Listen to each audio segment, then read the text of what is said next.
Merhaba değerli arkadaşlar, değerli dostlar. Zerdeş TV'nin yorum analiz programında tekrar bir aradayız. Ancak programa başlamadan önce iki önemli vurguyu yapmam gerekiyor. Birincisi Rojava devriminin 12. yılı. E, Ve umarım bu kadın öncülüklü devrimin e, şu ana kadar geldiği noktadan daha da ileriye ve bütün halklara örnek olacak bir yapıya bürünmesini istiyorum.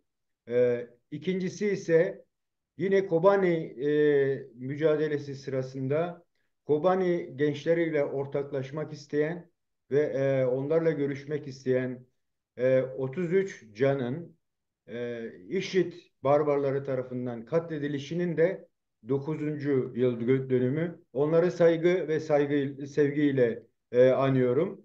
Ve bugünkü programımıza gelince e, daha önceki çalışmalarımızda da olduğu gibi konuların önce başlangıç nedir, kimdir, nasıl bir ortamda yaşarlar düşüncesinden hareketle yaşadıkları ortamlarda sürekli ötekileştirilen, kendisine halk mı, millet mi kavramlarının henüz gerçekten de ulaştırılamadığı ve her tarafta görülen, neredeyse ötekileştirilenin de ötekisi olan bir halktan, bir milletten bahsetmeyi çalışacağız. Bunlar bilinen anlamıyla Roman ve diğer farklı isimler alarak ama Çingene şemsiyesi altında tanımlanabilecek bir halk. Bu halkın gerek tarihsel arka planı yani öylesine bir halk ki bugüne kadar bir toprak parçası o için savaşmamış. E, Ve herkesin de gönlünde olan, en azından benim gönlümde de olan Çingene özgürlüğü diye bir tanımın da yaygınlaştırılmasına rağmen hep öteki kalan bir halktan, bir milletten bahsedeceğiz. Bu çalışma için bize destek olacak olan bir arkadaşımız var.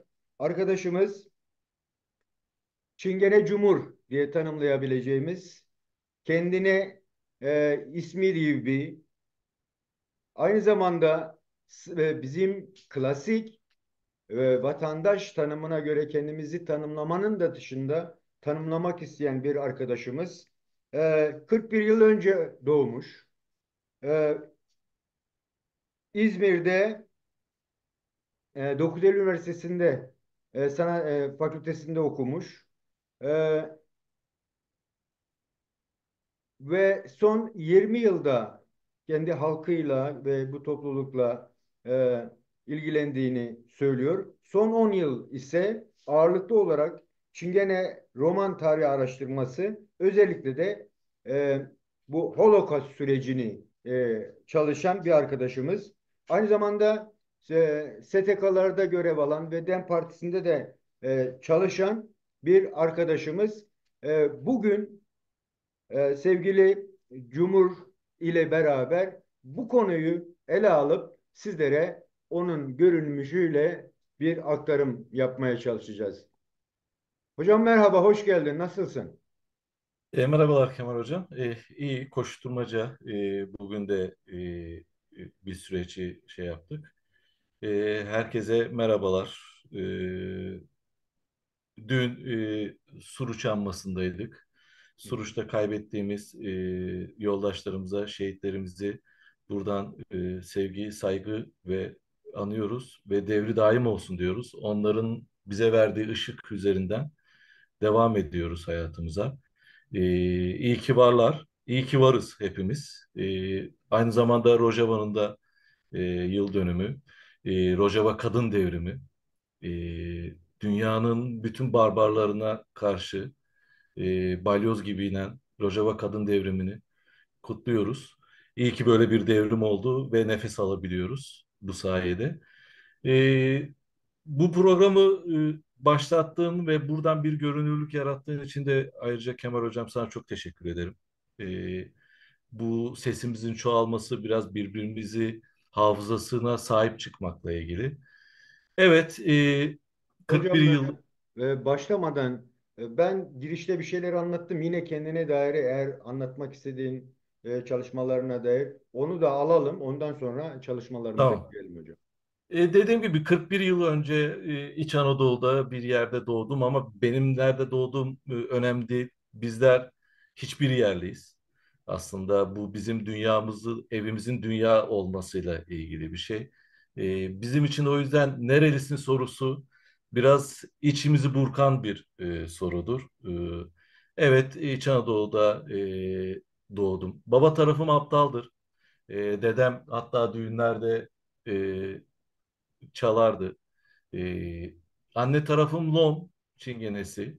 Benim tabii araştırmalarım ve yol güzergahından çıkardığım tespitlerim, işte anneannemin yani nenemin halasıyla teyzesiyle konuşmalarımda bunu çıkardım. Neden Lom? Ermeni soykırımında birlikte Lom çingeneleri de soykırıma uğruyor ve oradan kaçanlar genellikle Kayseri'nin Avşar bölgesine. Avşar bölgesi ormanlık gizli bir yerdir. Yerleşimi yoktur. Aynı zamanda Fırat'ın bir kolu geçer oradan. O suyun kenarına yerleşmişler zamanında ve orada artık yerleştiği andan itibaren de o korku duvarın da arkasına saklanarak asimile olmuşlar. Lom dili kayıptır. Lom halkı da aslında saklıdır, kayıptır. Anne tarafımın Lom olmasını buradan, o yol güzergahından yola çıkarıyorum. Aynı zamanda o bölgede Ermeni halkının da çok olmasından kaynaklı. Tabii İzmir'e geldik. Çok ben 5 yaşındayken İzmir'e geldik ama tabii ki ya doğduğunuz yerden de kopamıyorsunuz. Yani çok uzun süreçler geçti. 2002'de HADEP'te örgütlenmeye başladığım andan itibaren asimile olduğum yerden uyanmaya başladım. Tabii bu zamana kadar bildiğiniz bütün doğruları, yani size doğruymuş gibi anlatılan bütün doğruların yalan olduğunu, e, öğrendiğiniz bütün gerçeklerin manipüle edilmiş gerçekler olduğu da karşı karşıya kalınca bütün o kodlanmış şeyler, bana kodlanmış şeyler alt üst oldu. Tepe taklak oldu. Bunun kafa karışıklığı, kimlik karışıklığı da hani kayıp bir dönem yaşadım. Sonra tekrar ama hep politik anlamda örgütlü ve aktivist olarak yer aldım. E, En son özellikle çocukluk arkadaşımı e, kaybetmekle birlikte bir şey uyandı. Yani kimim ben? Ben kimim sorusu. Hepimizin sanırım kendine sorması gereken önemli bir soru. Bu en azından bizlerin yaşadığı hayatta özümüze dönüş için en önemli soru. Ben kimim? Bu soruyu sorduğumdan itibaren araştırmalarım, hep içimde olan o arayışla birlikte bir yolculuk yaptım. Aslında ilk önce doğduğum topraklara gittim. Sonra Kürdistan'da birçok yer gezdim.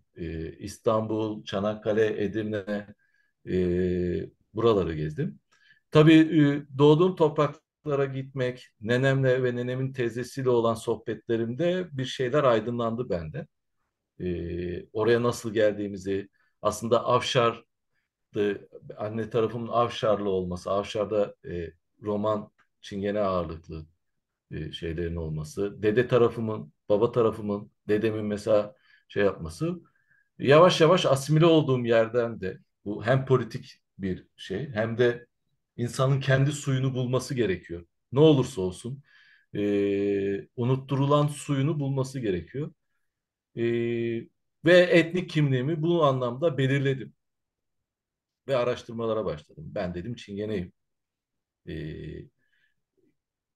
Roman Çingene tartışmasına geleceğiz. Onları da anlatacağım ama ben politik olarak Çingene diyorum kendime. Ee, Buralardan yol buldum, araştırdım. Birçok familyayla Türkiye'de, Kürdistan'da birçok Dom familyasıyla, Roman familyasıyla içli dışlı oldum. O mahallelere gittim. Benim mahallelerime, kuzenlerimin mahallelerine. Oraları gördüm. Oraları tanıdıkça oraya ait olduğu hissi gelir ya insanın içine ya. Buyum meselesi. Onu yaşadım Kemal Hocam. Ve ondan sonra dedim ki ben politik olarak, aktivist olarak da kendi halkımın, kendi kültürümün, kendi suyumun sesi olmak. Ya olabildiğim kadar sesi olmak. Görünürlüğü olmak istedim. Buna dair çalışmalar yaptık. Tabii oralarda ben biraz sivri dilliyim, ben biraz politiğim, ben biraz hani bu konuda çok sert olduğum için çatışmalar oldu, derneklerle çatışmalar oldu. Derneklerin iç yüzünü gördükçe hani orada bir şeylerin yanlış olduğunu ama orada da bunun olabilirliğini hep sorguladığım bir yerde. Kendinize ait bir STK var mı? Yani sizin yönlendirdiğiniz ve sizin Ee, Yok, daha çalışmasını. önceden Türkiye Roman Derneği'nde hani şey yapıyordum. Hani oralarla şeyimiz vardı ama orada çeşitli ufak tefek tartışmalardan kaynaklı çıktım. Ee, Birkaç dernekle, Romani Godi önemli bir dernektir. O birkaç dernekle ilgili çalışmalar yapıldı. Ama Türkiye'de bu işin ben bu işi dernekler üzerinden veya bir STK'lar üzerinden değil, daha politik, daha örgütlü bir şekilde yürümesi gerektiğini, buna inanan biriyim. Tabii bu çok zor.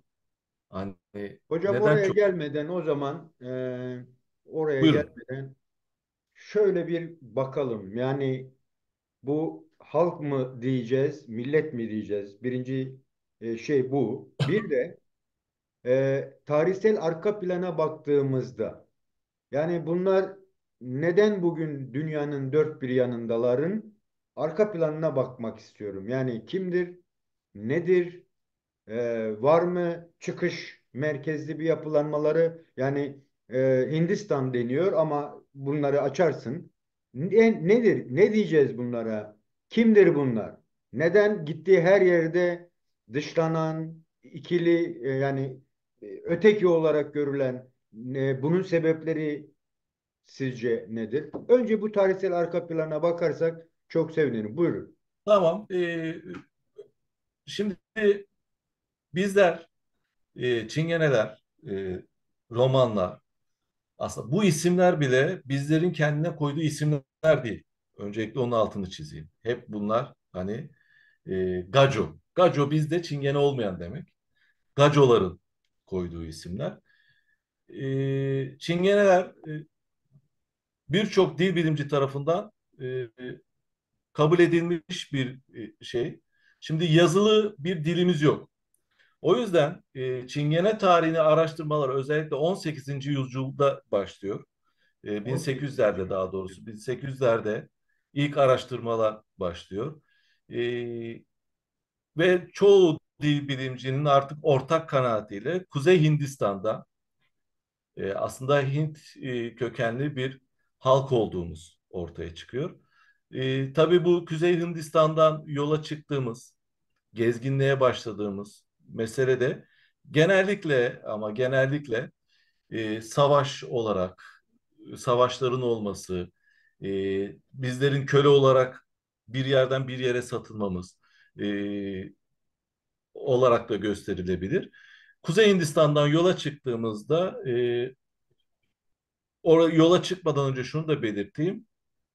Çingeneler, e, gezginler, birçok ismi var bunun. Sintiler var, şeyler var. Hindistan'daki bazı e, diğer halklarla da karıştırılmıştır. Lurilerle karıştırılmıştır mesela. Luriler aslında Çingene değildir. Birçok şey. Hindistan'da Dom'dur ana temel şeyimiz. Aslında Dom Çingenelere, Domlar da Dalitlere dayanır. En temel grubumuz, en alt kastımız Dalitlerdir. Domlar dünyaya yayılır ve böyle bir süreç başlar. Dil bilimcilerin araştırmaları şimdi yazılı bir dil olmadığı için, konuşma dili olduğu için, yazılı metinlerimizde, yazılı bir tarihimizde olmadığı için, bir de gezgin bir toplum olduğu için Gittiği her yerden e, Çingenece dünyanın başka kelimeleri alan en zengin dili. Yani buna zenginlik mi dersiniz? Gezgin olduğu yerde, gittiği yerde o dilin kelimeleriyle Yeri kelimelerini gelmişken almış. hocam, yeri gelmişken yani kendilerine ait bir dil var aslında. Değil mi? Var, E, var. yazıya dökülmemiş olsa bile Tabii tabii. özlü bir geleneğe sahip. Aynen. Dolayısıyla da bir Çingene veya Romanların bir dili var diyoruz. Bu net yani, değil mi? Tabii tabii. Evet. Çingenece dil bilimciler bunu artık kanıtladı. Çingenece var. Hatta Ari dil ırkına ait. Hı hı. E, Burada ufak bir parantez açayım. Araştırmacılar, özellikle bizim antropologlar, işte Holocaust'ta Yahudiler soykırıma uğrarken peki neden Çingeneleri soykırıma uğrattı? Neden Çingeneleri katletti diye bir soru işareti kondu ve orada da dil üzerinden araştırmalar Aryan ırkımıza ait olduğu gösteriyor. Yani orada Hitler'in öjeni üstün ırk e, kötülüğü üzerinden bizleri bu ırkın kötüleri, pisleri olarak adlandırdığı için komple köpekten bile, yani burada şey değil, köpekten bile sonra geldi. Aslında o kadar bile değeri olmadığı, bulundukları yerde katledilmesine dair, yok edilmesine dair raporlar var. O da işte Aryan ırkına ait olduğumuz için söylüyor. Dil bilimciler özellikle Ari dil kökenine ait olduğu için. Böyle bir dipnot geçeyim. Köken araştırmalarına geldiğimizde, aslında Çingenelerin kökenlerine geldiğimizde e, genellikle Çingeneler gittikleri yerde bir mistik bir öge olarak görülüyor. Çünkü e, gittikleri her yerde bizim için en büyük travma budur. Dokunulmaz. Bizler dokunulmayacak varlıklarız. Yani bütün Hangi gacolar anlamda? için. Hangi anlamda? Yani iletişim Şu kurma anlam anlamında mı? Yoksa özgürlüklerini istediği gibi yaşasınlar diye mi? hayır. Tam tersi. Onu Peace, açalım yani, evet. aynen peace, kötü, bunlar insan altı. Zaten İletişim kurulmayacak bir grup. iletişim kurulmayacak, konuşulmayacak, dokunulmayacak. Dokunulmayacak bir halkız. Bizde aslında e, gruplar vardır, familyalar vardır bizde. Yani 80 küsür tane, tarih boyunca 80 küsür tane familya olduğu söylenir. Familyalar nedir? Bizler işte 4-5 karavan toplanmış, at arabası toplanmış, almış, yola çıkmış. Bu süreçler tabii bir anda olmuyor. Yani grup grup, familya familya, işte 90 yıl arayla, o arayla, bu arayla kimisi satılıyor. Hatta e, ilk Selçuklularla beraber Avrupa'ya yayılıyor o süreçte. O devam edin. Burada işte araştırmalarımızda yola çıkarak hocam. Mesela e, 18. yüzyılın sonlarında aslında Çingenelere dair araştırmalar ilk bilimsel kanıtlarını ortaya koyuyor. Bu araştırmaların sonunda genel anlamda işte dil temelinde e, gramerler üzerinden çalışma yapıyor ve bu gramerlerde Kastamari, Hindi, Gujanti gramerlerine rastlandığı yerle Hindistan kökenli olduğumuzun kanıtlanmış oluyor. Dil ve gramerler üzerinden ortaya çıkıyor.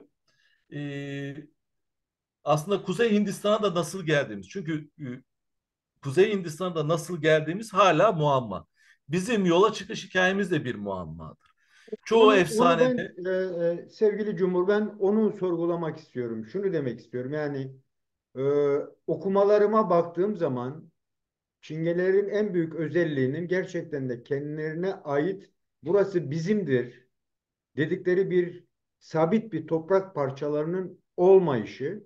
Bunun gerekçesi de onların o yaşam tarzının getirmiş olduğu bir değerleme olduğunu. Dolayısıyla da yani kimseyle karşı karşıya gelip bir yeri savunmak, bir yer için e, ölmek veya birilerinin üzerine hakimiyet kurmak gibi bir anlayışa sahip olmayan bir halk olarak okumalarımdan çıkardığım kadarıyla. Buna rağmen şunu sormak istiyorum. Yani familya dediniz mesela bizim Kürdistan'da bildiğimiz aşiretsel yapı olarak düşünebilir miyiz? Bir, ikincisi Hindistanlı olsalar bile bir örgütlülükleri hiç olmamış mı? Yani bir hep birlikten çıkıp başka yerlere mi gidilmiş? Bu konu biraz açabilir misin bize? Çünkü Açalım, neden açalım. dünyanın her tarafından bir soru, bir cevap bulmamız gerekiyor? Bizim doğuş felsefemiz, yaratılış felsefemizde şu vardır hocam. Biz bu Laçoduram uzun yolda hiçbir yerden geldik ve hiçbir yere gidiyoruz. Bu hiçbir yer kavramı bizim için çok önemlidir. Deriz ki biz doğa toplumları, doğa halkları, e, doğanın bir parçası olduğumuzu, bir işte solucan gibi, bir çiçek gibi doğanın bir parçası olduğumuzu ve doğaya ait olduğumuzu, e, doğaya bağlı olduğumuzu düşünen bir felsefedeyiz. O yüzden deriz ki hiçbir şey hiçbir şeye ait değildir. Bütün doğa herkesindir ve bu dünya evimizdir, bizim evimizdir. O yüzden mülkiyet yoktur, sınır yoktur, bayrak yoktur.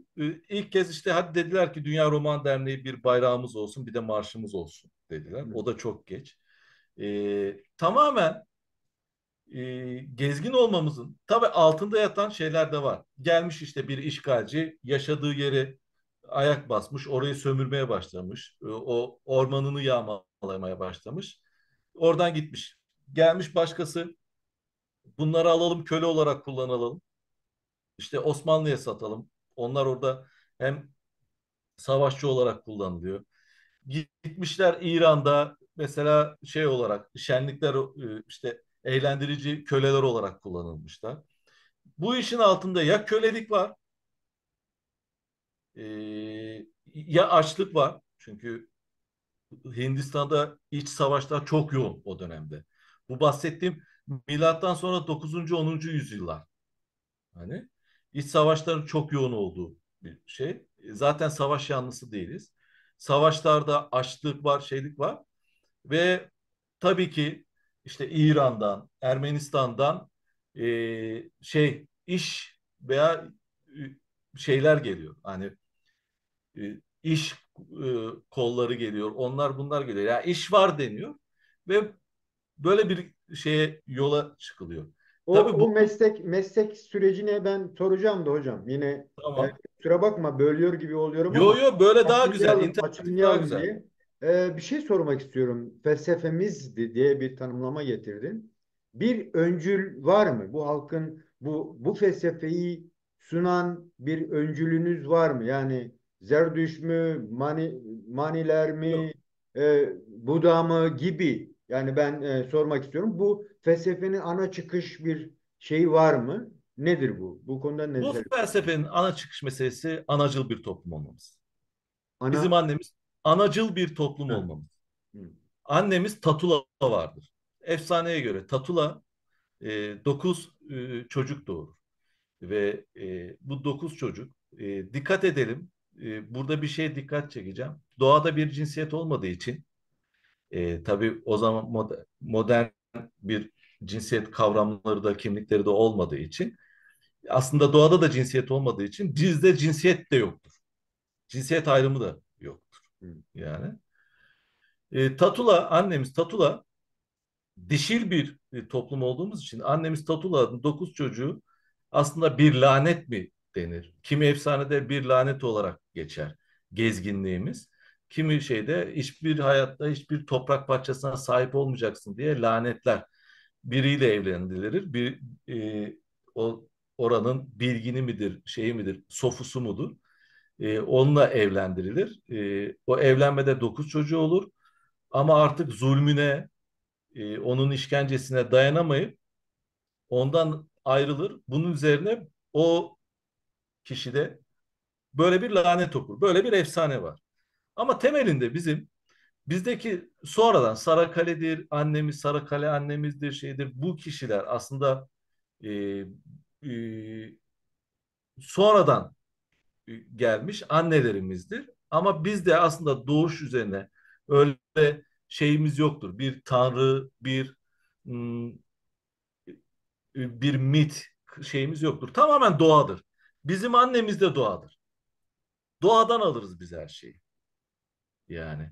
O yüzden Zerdüş değil, doğa vardır. Annemiz vardır mesela. Biz doğaya inanırız. Doğaya adaklar adarız. Doğaya tapınırız. Tapınma da değildir bu. Yaşamadır. Bir yoldur. Ölüm de yoktur bizde. Bu bir yoldur.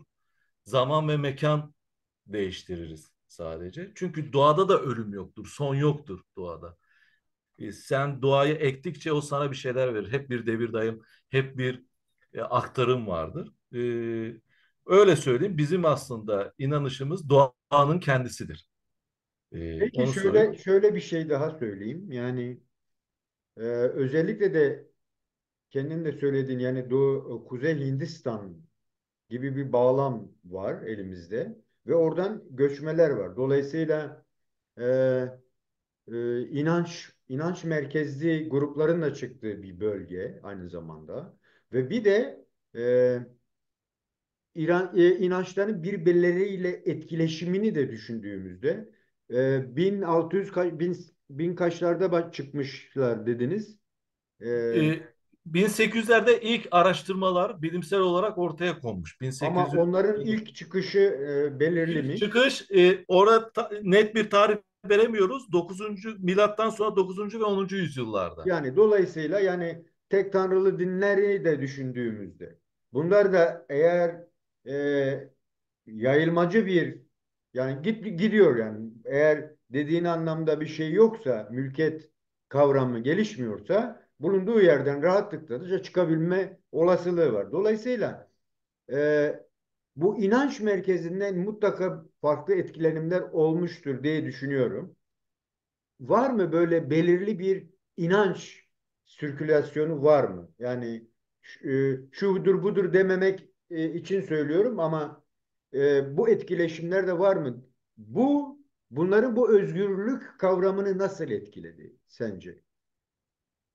Bizim aslında özgürlük kavramımızı etkileyen Holocaust'la birlikte oluyor. Değişimimizi de en büyük etkileyen o olmuş. Yani o soykırım bizde birçok şeyi değiştirmiş. Oralara geleceğiz. Ee, Şimdi gezgin bir halkız ya Kemal Hocam. Kuzey Hindistan'dan yola çıkıyoruz. Karaçi bölgesi var. İkinci durağımız Karaçi bölgesi. Aslında üç yol. Dil bilimciler üç yol. Bizlerin dünyaya yayıldığı üç yol çizer. Birisi Kürdistan dağlarından İç Anadolu'ya ve oradan Balkanlara ve Avrupa'ya. İkincisi eski İpek yolu dediğimiz e, yoldan yani Ermenistan üzerinden e, diğer ülkelere yayılmak. Bir üçüncüsü de işte şey yolundan o Suriye ve şey yolundan kuzeyden diğer kuzey ülkelerine yayılmak. Yani Çin'de her yerde var. Varız biz yani. Ama bunlar familya familya olmuş. Yani biri oraya gitmiş, biri oraya gitmiş. Mesela işte Kürdistan, Karaçi bölgesinden çıkışla birlikte Kürdistan'a gidiş. Kürdistan'da mesela Domlar oraya geçiyor. Domlar oraya geçince gene dil bilimcilerinin araştırmaları temelde Dom vardır. Mesela Ermenistan'a şeye gittiğinizde Ermenistan bölgesine ve o bölgelere gittiğinizde e, dil üzerinden D söylenemediği için L'ye dönüşmüş. Re, L. re, Lüleburgaz'ın L'sine dönüşüyor. Lom oluyor. Aslında dom ama D söylenemediği için L'ye dönüşüyor. Lom oluyor. lo, Bu batı tarafında işte o Ege'de D yine D söylenemediği için R'ye dönüşüyor. Rom oluyor. Yani roman oluyor. hmm, Ya bu çatal. Tabii İç Anadolu'da da Alevi inancını benimseyen Çingeneler de aptallaşıyor. Tabii bu aptallık üzerine hala kesin net bilgiler olmamasına rağmen bu kısmen kanıtlanmış bir Bu noktada. Reha inancıyla mı Daha ilişkili? çok Hacı Bektaş üzerinden bir şey oluyor ama RHK da inanan ya içinde ya Alevi genellikle daha Çünkü böyle ayrıntılara Bektaşilik daha girmeden sonra gelişen bir şey. Yani ben tabii tabii en azından tarihsel olarak bakıldığında Reha aynen tamam öncülleri bu bir inancın. tabii tabii yani aslında onlar Aleviliği bir çatı olarak almışlar ya bir inanç olarak almışlar. Bunların hepsi ama hepsi hocam şundan kaynaklı. Şimdi gezgin halk, gezgin bir toplum olmanın, gezgin olmanın şöyle bir durumu var. Gittiğiniz yerin kültürünü de sahiplenebilirsiniz. Dinini de sahiplenebilirsiniz. Ya gidiyor Hristiyan olmuş. Bizim Sarakale'miz var. Mesela Meryem'in bir kölesi olduğu söylenir. Sarakale'de bir kilisede her yıl Sarakale anmamız vardır. Sarakale de şudur. İlk bu e, papalara, bu Hristiyan bu cadı avına karşı, şeye karşı ilk direnen sudan karaya iner. Bu şeyleri, Roman, Çingene kadınlarını kurtarmak için sudan karaya inen Sarakalimiz vardır annemiz. Onu mesela bu da Katolik.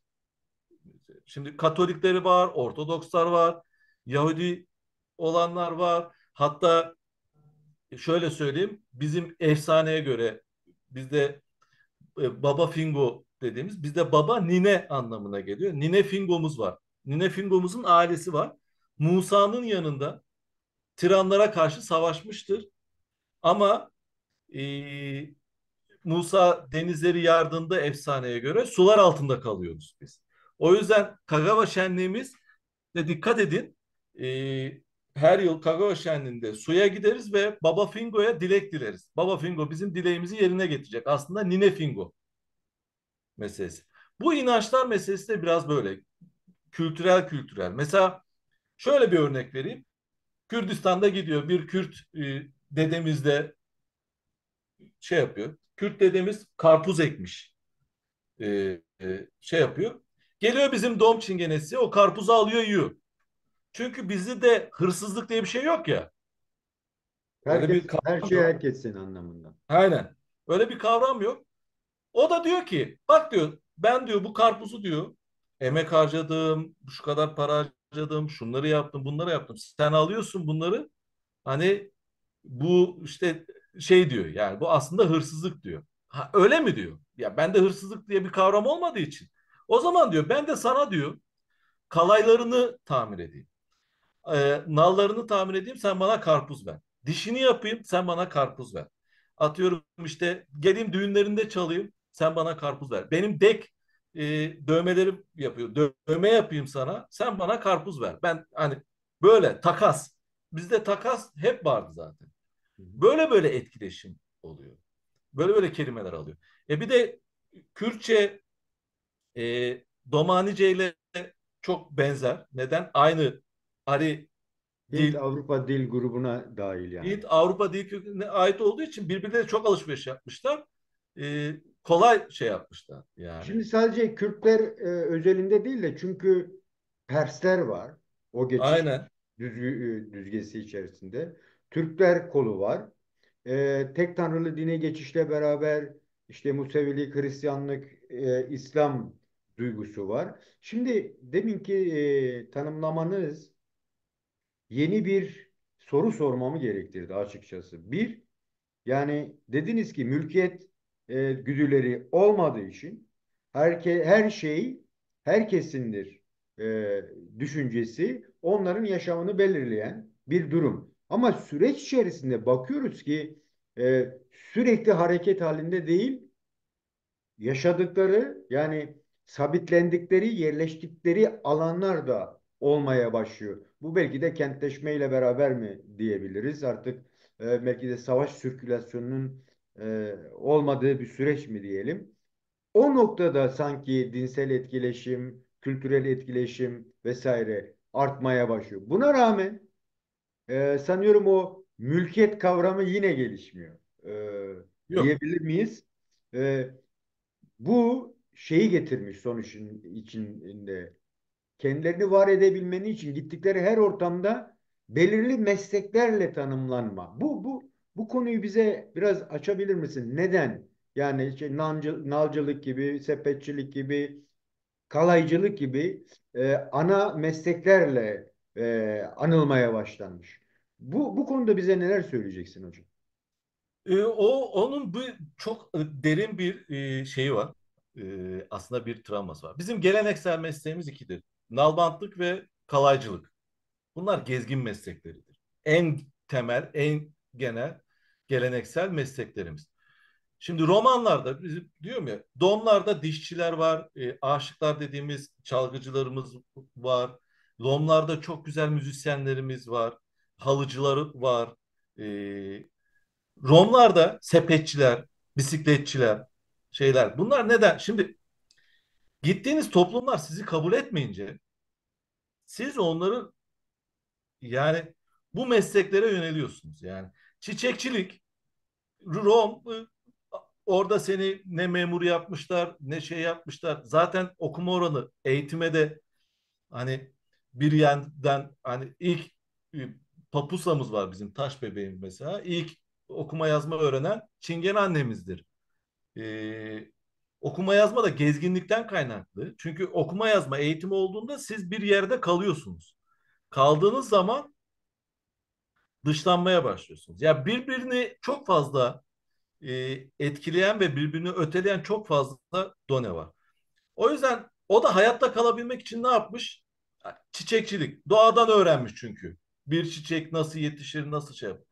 Sepetçilik. Doğadan öğrenmiş. Hangi ağaçtan sepet yapılır, ne sepet yapılır. Doğadan öğrenmiş. Hayatta kalabilmenin meslekleri aslında bunlar. O yüzden böyle şey yapmış. Şey yapmış, ne yapmış? Orada müzisyen, çalgıcı. Ya benim zaten hani iş yaptırmıyorlar. Bari diyor düğünlerinde çalayım demiş. Hep bir açlıktan kaynaklı. Bir de gezginlik dediğimiz şey şöyle bir şey de değil yani. Ben gideyim bir ay bir yerde kalayım sonra kalkayım bir yere gideyim değil. Bu son süreçteki örgütlenen gezginlerimizle ilgili bir durum. Ama gittiği yerde kalmış orada. Mesela Karaçi bölgesinde 90 yıl kalmış. 90 yıl sonra Kürdistan'a veya Ermenistan o yollarda dağılıyorlar. Kalıyorlar. Kürdistan'da da kalmışlar. Ama ne zaman istenmiyor oluyor? Ne zaman açlık oluyor?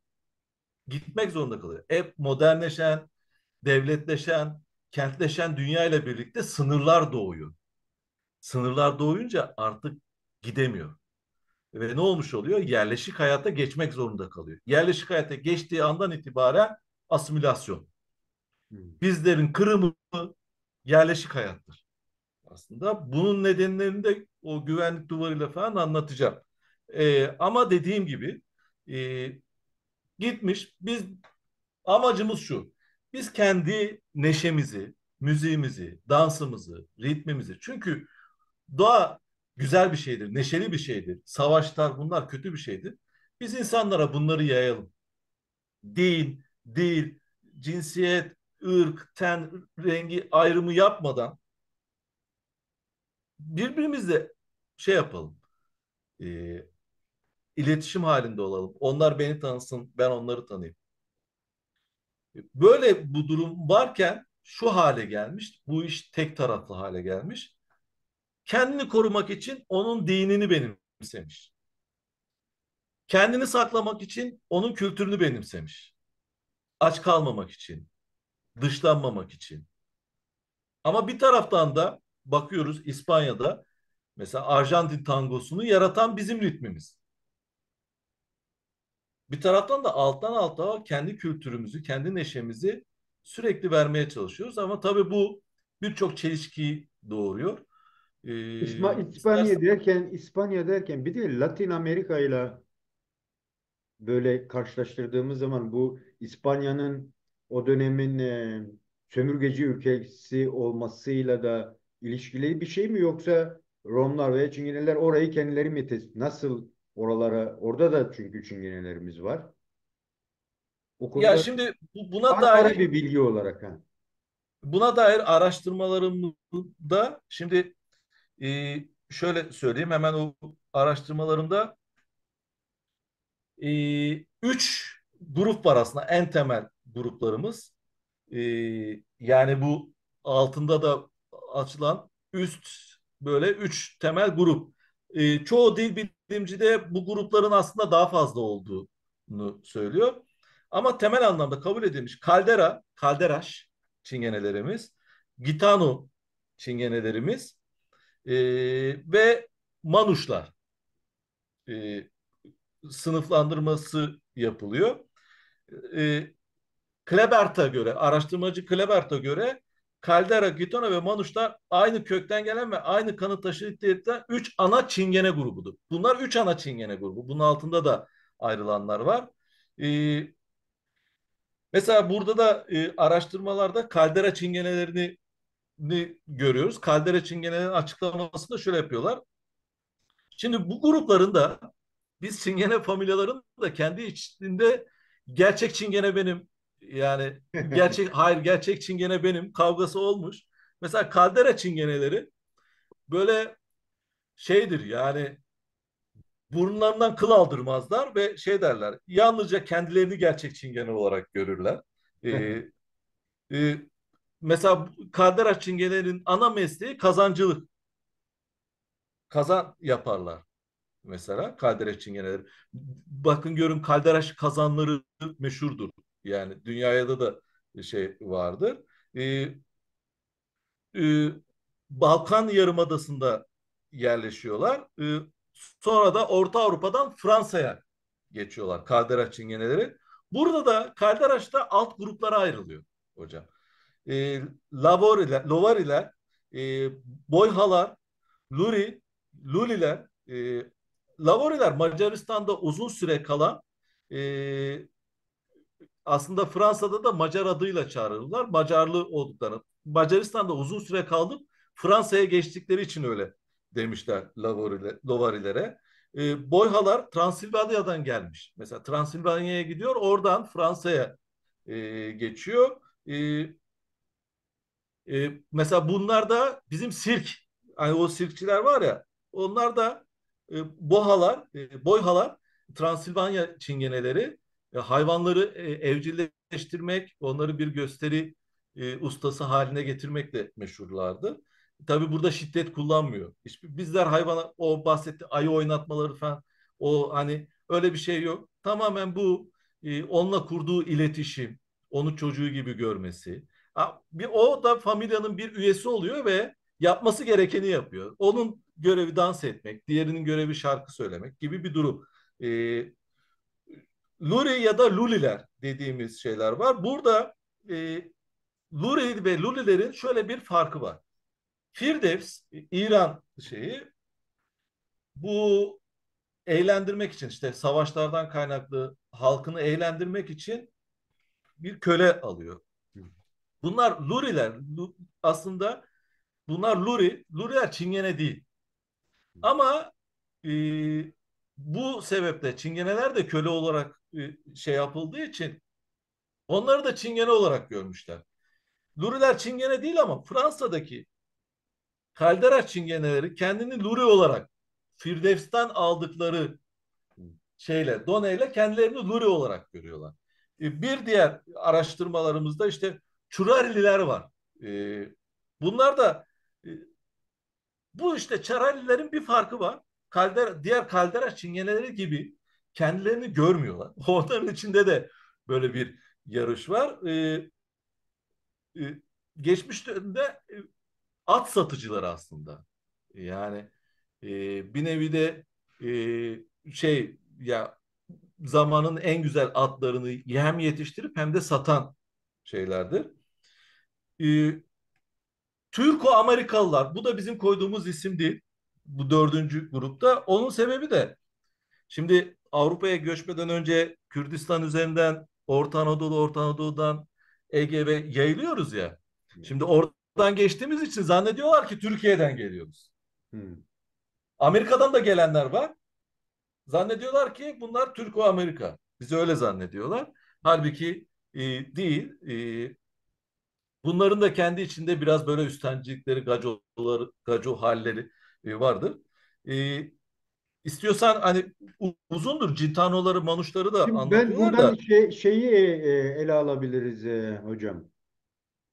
Yani anlatımlarında onu görüyorum. Lütfen beni düzeltirsin. Sanki kendi aralarındaki hiyerarşi edindikleri mesleklerle doğru orantılı gibi görünüyor.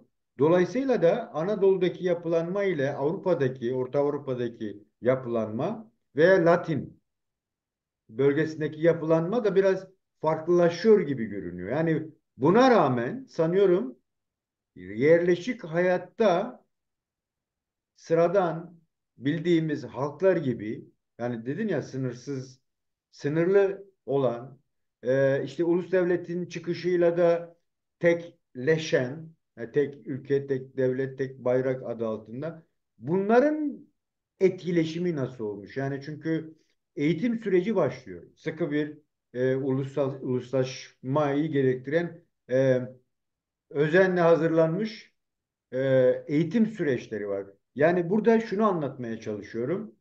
Bu asimilasyonda nasıl kendini koruyabildiler bunlar veya koruyabildiler mi?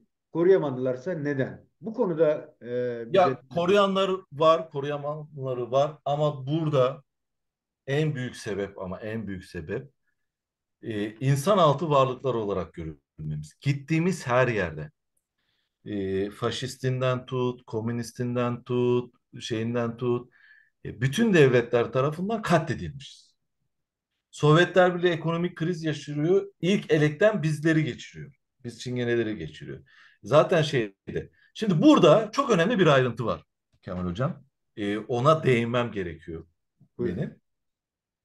Şimdi her gittiği tarihin her vaktinde ve her gittiği yerde ayrımcılığa, katliama, yok olmaya, kabul edilmemeye uğruyor ya. 60'larda, 50'lerde Galler bölgesinde, İngiltere'nin Galler bölgesinde diyorlar ki bunları kovalım. Baktı kovdu, gene geliyorlar, olmuyor. 60'larda diyorlar ki karavan bölgesi kuruyorlar. Bir bildiğiniz böyle o karavan bölgesi, yani toplama kampı gibi kamplar kuruyorlar ve çingeneleri oraya koyuyorlar. En azından burada dursun diyorlar. Bunun üzerine ıslah politikaları başlatıyorlar. Zorla çocuklarımız ellerimizden alınıyor. Yani başka ailelere evlatlık veriliyor, şeylere veriliyor, çocuk ticaretleri yapılıyor, organları çalınıyor, zorla da alınıyor. Gibi gibi gibi birçok şey var. Özellikle Nazilerin uyguladığı soykırımdan sonra güvenlik duvarı diye bir şey inşa ediyoruz. Üç temel başlığı var. Bir, asla soru sorma. Soru sorma. Neden asla sor? Evet, bir, asla soru sorma. Neden asla soru sorma? Çünkü soru sorarsan sana da soru sorarlar. Çingene olduğunu anlaşılır. Dilini konuşturmak zorunda kalırsın. Dilini falan konuşma. Yani senin çingene olduğunu bilmesinler. Çünkü çingene olduğunu bilirlerse öldürürler. İki, dünyaya karşı biz. Bu da dünyaya karşı biz. Hani bu 72,5 millet dediğimiz böyle bir ırkçı bir tarif var ya. Diyorlar ki ya görün dünyada bizi istemiyorlar. O zaman sen kendini gizle, sakla, korumaya al. Ancak böyle korunursun. O yüzden dünyaya karşı sen varsın. Kendini korumak için saklanmak zorundasın. Ve üç, görmüşsündür. Bizim çingene kadınlarımız, kızlarımız ya üstü başı açıktır ama etek boyları ayak bileklerinden başlar. Asla dizlerini gösterme. Bunun temel şeyi de şiddet. Seni orospu diye yaftalıyorlar, hırsız diye yaftalıyorlar, şey diye yaftalıyorlar. Tamam mı? O yüzden sen asla dizlerini gösterme. Yani asla onlara o yaftalamaya dair bir şey verme. Bu bir güvenlik duvarıydı. Kendimizi bu gacolardan korumak için. Ama bu ters tepti. Nasıl ters tepti hocam? Şimdi bu koruma duvarı bir güç, bir erk doğurdu. Gücün yanında konumlanma. Anacıl bir toplum ataerkil bir yapıya büründü. İngiltere'de kontlar, prensler, çete liderleri doğdu. E, işte aşiretler, hep bir erk üzerinden çeteler, şeyler, mahallelerde bir erk vardı, bir çete lideri var oluştu, bir şey oluştu. Ama bu koruma, bir koruma, tamamen korumaya dair bir erk oluşturuldu. İşte İngiltere'nin o arka sokaklarında büyük çeteler doğdu. Plaken Bin Benders diye bir dizi var. Hatta onu anlatır. Tamamen bu Galler bölgesinde o kaçırılan çocuklarımızı, şeylerimizi korumak için yapılan bir şeydi. Şimdi böyle bir şey olunca ya artık asimilasyonu tamamladın. Saklandın. Dilini konuşmaz oldun, unutuldu. Yeni yeni ana dil olarak Romanesimizi ana dil olarak kabul ediyorlar. Bu bağlamda dışlanmayla, yaftalamayla gücün yanında konumlanmaya başladık. Bir yerde iktidar kimse onun yanında. Tamam onu desteklemeyelim ama onun yanında duralım ki bize bir şey olmasın. Buradaki yapı o. Avrupa'da bunun tam şey var. Avrupa'da bu güvenlik duvarı yıkılmak noktasına geldi. Ama daha Orta Doğu'da bu şeylerde Türkiye'de şeylerde bu da o aşamada değil.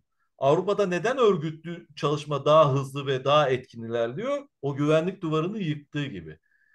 Burada bir mesele var e, hocam. Mış gibi yapma. O gücünü mış gibi yapma. Bu bir rol. Ters tepti bizde. Bu rol yapma oyunu. Bugün sınırlar açılsın. Çok net söylüyorum. Bakın bugün sınırlar açılsın. Desin ki ya sınır yok. İstediğiniz yere gidebilirsiniz. Bir tane Roman çingene bulamazsınız. Gideriz. Gideriz. Mış gibi yap. Neden? Çocuğumuzu korumak, çocuklarımızı. Burada bir istatistik vereyim. Bakın bu ağır bir travmadır. Tarih boyunca diasporadaki çingene familyalarının %80'inde, yetişkinlerden bahsetmiyorum, %80'inde bir çocuk ya ölmüş ya öldürülmüştür. Çocuk. Ya şeyin katliamın boyutu. Şimdi böyle bir halk gittiği her yerde dışlanan, yok edilmek istenen bir halkın kendini korumak kadar doğal bir şey istemesi yok. O gücün yanında konumlanmak. Çünkü çöp arabasının gönderilmediği mahallelerimiz var. Avrupa'da yıkılıyor bu. Çingene kelimesine dönüş var. Ee, bu güvenlik duvarını yıkma şeyleri var. Örgütlü çalışmalar var. Holocaust'un işte Çingene soykırımını kabul ettirme, Avrupa Konseyi'ne kabul ettirme çalışmaları devam ediyor. Hocam oraya geleceğim de dikkatimi çeken yine başka bir şey var. Bulundukları ortamlardaki baskı ve dışlanmışlığı onları otosansüre yönlendiriyor. Dolayısıyla da söylediğiniz gibi güvenlik duvarının oluşturulması da sanıyorum bu temelli bir şey. Yani kendi kendine yani oto asimilasyon Tabii deniyor. tabii tabii. Evet. Biz kuruyoruz bu duvarı. Ve gizleme kendini. Yani e, o da tabii nereden çıktı? Sanıyorum bu ulus devletle beraber daha da artan bir şey. Yani tekliği savunurken sen eğer farklılığını ortaya koyarsan dışlanırsın. Dışlanmak zorunda kalıyorsun. Onlardanın kurallı geçerli olacak. Dolayısıyla belki orada mesleki değişiklikler de olmaya başlıyor. Böyle şurada bakarsak bulundukları ortamlarda en azından bulundukları ülkelerin dilleri bile de olsa eğitim süreçlerine katılma olanakları olmuş mu? Ve bu tamamen o ülkelerin asimilasyonu çerçevesinde mi yoksa iyi kötü kendilerini de ortaya koyabilecek bilinç sıçraması yaşandı mı, yaşanmadı mı? Yaşandıysa hangi koşullarda yaşandı? Buna da Avrupa'da daha erken neler oldu bu. söyleyeceksin? E, eğitime eğitim gördüler ama tabii hala o gaco, o beyaz eğitime tabi tutuldular. E, eğitim görmek istemeyen politik kuzenler de, çingeneler de, romanlar da var. Biz de istiyoruz eğitim görsünler ama eğitim alanlarından uzaklaştırılıyor çocuklarımız. Oralarda akran zorbalığından tutun, dışlanmaya, yok saymaya kadar her şey var. Çünkü çingene. Bunu şey Bak için de çok net soruyorum. söylüyorum. Sevgili Cumhur, bunu şunun için de soruyorum. Yani eğitime girmek demek sıkı bağlılık ve o çingenelerinin anlatmaya çalıştığımız doğal özgürlüğünün de kısıtlanması aynı zamanda. Yani bu aynı zamanda toplumu da aslında travmada yaratmıyor mu bir şekilde? Ya şimdi orayı geçecek, artık orayı düşünmeyecek kadar yaşamak Hı. gibi bir gayemiz var. Diyoruz ki yani en azından eğitim görürse bir üniversiteye girdiler. Yani şey olmaz çünkü iş vermiyorlar. Şey olmuyor. En azından diploması olursa, şey olursa, eğitim görürse belki sesimizi de duyurur. Tamamen bu amaçla şey var. Çünkü iş vermiyorlar. Ya fabrikalarda çalıştırılan ucuz iş gücüyüz. Sendikasız, sigortasız. Avrupa'da da böyle. Avrupa'da da işte diyorlar ki yani eğitim görelim. Önceden eğitim gören, e, eğitim görmüş ve bir yere gelmiş, statü kazanmış çingenelerimiz var ama mesela çingene olduğunu söylemiyordu. Charlie Chaplin bir çingenedir. En son mektubunda artık itiraf ediyor. Ölmeden önceki mektubunda anne tarafı. Elvis Presley, Eric Cantona bir aktivisttir.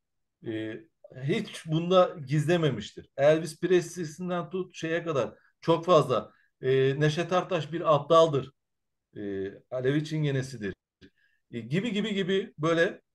E, Şimdi şöyle de bir durum var. Şimdi açlığın da altında kalınca Kemal Hocam çalışmak ve sadece hayatta kalabilmek için o günü hayatta kalabilmek için çalışman gerekiyor. Bu kapitalist modernitede sana bunu dayatıyorlar. Çalışmak zorundasın. Ya o erkek çocuğunu çünkü e, bu çok net kız çocuklarını ve kadınlara çok büyük bir şiddet çemberi var. Korumak için şey yapmıyor. Yani hani buralara dahil etmiyor. Ne olacak? Erkek çocuğuna kalıyor çalışma durumu. Onu okula mı gönderecek? Yani çalıştıracak mı? Çünkü e, hayatta kalması lazım. Zaten o öyle yetişen çocuk da diyor ki ben okumak istemiyorum diyor. Çünkü beni istemiyorlar zaten diyor. O çocuk da öyle bir durum. Ee, Biz buralarda hani diyoruz ki tam eğitim olsun en azından askeri düzeyde bir eğitim olsun ama çok fazla istemiyoruz yani. İstemiyoruz. Çingene olduk bak çok net. Çok basit bir şey gibi gelecek size. O kadar değildir diyeceksiniz ama çok net. Çingene olduğu öğrenildiği andan itibaren bitiyor hocam. Bak çok net söylüyorum. Nedir o? Yani senin hissiyatını öğrenmek istiyorum. Yani nedir?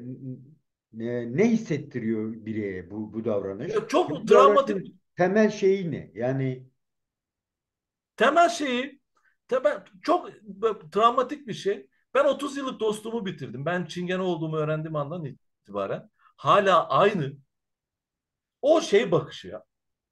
Çingene mi? Hmm. üzüldün mü Çingene olduğunu öğrendiğinde? Ben yok üzülmedim. Hı. Ama Ben üzülen var işte. Mesela Kürt olduğuna anlayan, üzülenler var mesela veya ya bu yani neye bunu üzülüyorsun? şunun için anlatıyorum. O travmaların kaynağını, sebebine girmemiz gerekiyor dolayısıyla. Yani hangi baskı onu o noktaya götürdü? Neden birileri benden üstün veya birileri benden aşağı? O kavramı yani modernitenin getirmiş olduğu işte üstün ırktan tut bilmem neye kadar kompartman şeklinde toplumu belirleyince ister istemez işte iktidar olan en tepede kaldı. Dolayısıyla bütün güvenlik, eğitim, sosyal bütün ilişkileri onlar ele geçirdi. Onların dışında hepsi e, bir başkası bir öteki oldu. Fakat anladığım kadarıyla Çingeneler ötekilerin de ötekisi. Yani diyelim ki Türkiye için düşünecek. Kürtler Türkiye için öteki ise, Aleviler öteki ise Çingeneler de bunlar için bir öteki. Yani deli bir şey aslında burada. Dolayısıyla o şeye katılıyorum. Yani canhıraş tutunmak mücadelesi öne çıkıyor. Dolayısıyla belki de o eğitim belki de iyi yapılıyor. Çünkü eğitilse başka bir asimilasyon geliyor. Eğitilmese yoksulluk vesaireden zaten tükenmişlik yaşanıyor. Burada şunu vurgulamak istiyorum. Hindistan çıkışlıysa ve son 50 yılda Avrupa'daki yaşamın da belki getirmiş olduğu, belki o modern kavramın çözülme anı, bu postmodernizmin getirmiş olduğu çözülmeden dolayı da böyle bir açığa çıkma hali ortaya çıktı. Yani işte Çingenelerden bahsediliyor. 2015'te mesela Avrupa Parlamentosu'nun Roman Holocaust günü belirleme süreci vesaire. Böyle bakıldığı zaman son 50 yıldaki değişimler bütün ülkeler bazında aynı mı? Yoksa henüz bilinen anlamda kendini ifade edebilecek konumlar yaratılmadı mı? Bu konu. Aslında bizim değişim olarak gördüklerimiz, sizlerin değişim olarak gördüğü bizim tarafından örgütlülüğün yükseltilmesi. Yoksa Avrupa devletleri hala aynı düzeyde, aynı ırkçı, aynı yok sayıcı, aynı inkarcı noktada. Avrupa Konseyi bile hala ve hala Yahudi soykırımının görünürlüğünü ezdirmemek için Çingene soykırımı demiyor. Deneyim olarak bahsediyor raporunda. Avrupa'nın birçok ülkesinde yani o bahsettiğimiz Katalan, hani devrimci Katalan, İspanya'nın Katalan bölgesi diyelim. 3 yıl önce bildiğiniz vatandaşlar imza toplayıp Çingenelerin şehrin dışına gönderilmesini istedi. Katalanlar. Evet, Katalan bu yaşandı ve bu imza kampanyasından 3 gün sonra da sokak çocuklarına şey olsun diye o Sosyetak mı ne hangi takımın taraftarı böyle oyuncaklar attı sahaya. Ama sen imza topladın 3 gün önce. Dedin ki gönderin bunları diye. Katalan bölgesinden bahsediyorum. Hani Bu dünyada en devrimci. ötekinin ötekisi işte. Yani kentsel dönüşüm bizim şu anda en büyük düşmanımız. Bizi yok eden en büyük şey kentsel dönüşüm. Birçok şeyde direniş oldu. Mahallede şeyde. Ya bir tane sendika, bir tane örgüt, bir tane şey destek olmaz mı ya? Hani kapsayıcıydık, hani şeydi. Yoklar. Yani ben Çingenelerimle gurur duyuyorum. Ama benim beni üzen, beni utandıran kendine devrimci, yoldaş diyen insanları onu görmemesi. Ya bu ülkede 40 ile 45 arasında Şükrü Saraçoğlu hükümeti tarafından pogrom uygulandı. İstanbul'da, diğer Ankara'da, orada burada yaşayan Çingeneler hepsi toplatıldı. Yahudilerle birlikte Edirne, Çanakkale tarafına gönderildi. Hocam Türkiye'nin bu özel koşulunu unutma. Bunu aklında kalsın. Buraya geleceğim. Çünkü belki de son konu olarak bunu ele almak Aynen. istiyorum. Ben dağılıyorum, sen beni iyi Ha, tutuyorsun yani. genel bir şeyi bir toparlayalım. Tamam. Bir halk, değil mi? Bir millet Aynen. kendilerini böyle tanımlıyor mu? Biz bir halkız, bir Biz milletiz. familya olarak daha tanımlıyoruz Ee, kendimizi. Yani büyük aileler şeklinde ama Aile kavramını da kullanmıyoruz. Familya diyoruz evet gene. ortak dil var, değil mi?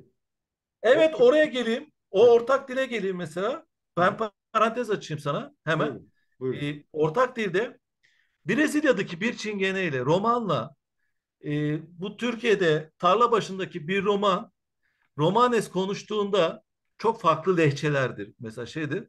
Özünde birbirini anlarlar. Mesela. Anlarlar mı? Tabii. Bu çok önemli bir şey çünkü. Ben sana bak söyleyeyim. Ona dair araştırmalarımızda bizim bir cetvel oluşturduk. Bu cetvelde birkaç sözcük aldık. Ben mesela erkek kardeş. Sanskritçe'de bıhtat, Hintçe'de bhai aynı kök. Galler'de pıhal, Yunan'da pıral, pılav, İzmir Tarlabaşı'nda opro. Aynı köken aslında. Birbiriyle lehçeler olarak fark ediyor. Mesela su, Sanskritçe'de pania, Hintçe'de pani, Galler'de pani, Yunan'da pani, tarla başında pani. Hı, Su, Roman estilinde pani demek. hı, hı, hı. Yani dil konusunda da sadece lehçeler ayrılsa da temelinde bir dil olduğunu, Çingenece bir dil olduğunu söylemek için söylüyorum bunu. Evet, Yani önemli tabii. Bir de şunu bu konuda ne diyeceksin? Hani çıkış Hindistan ya. Şu an orada da yine aynı şekilde yaşayan var mı? Çingene grupları. var, Bu aynı zamanda belki de o dil aynılaşmasını da bir sentezi olabilir diye düşünüyorum. Dolayısıyla yani Hint-Avrupa Dil Grubu, Hindistan çıkışlı bu insanlar. Mesela Japonya'da var mı Çingenemiz? var, Çin'de var mı mesela var, Çingenimiz? var, var. Dolayısıyla yani bu müthiş bir dünyaya yayılmak gibi bir değer söz konusu. Bu da mülkiyetsizlik dedik.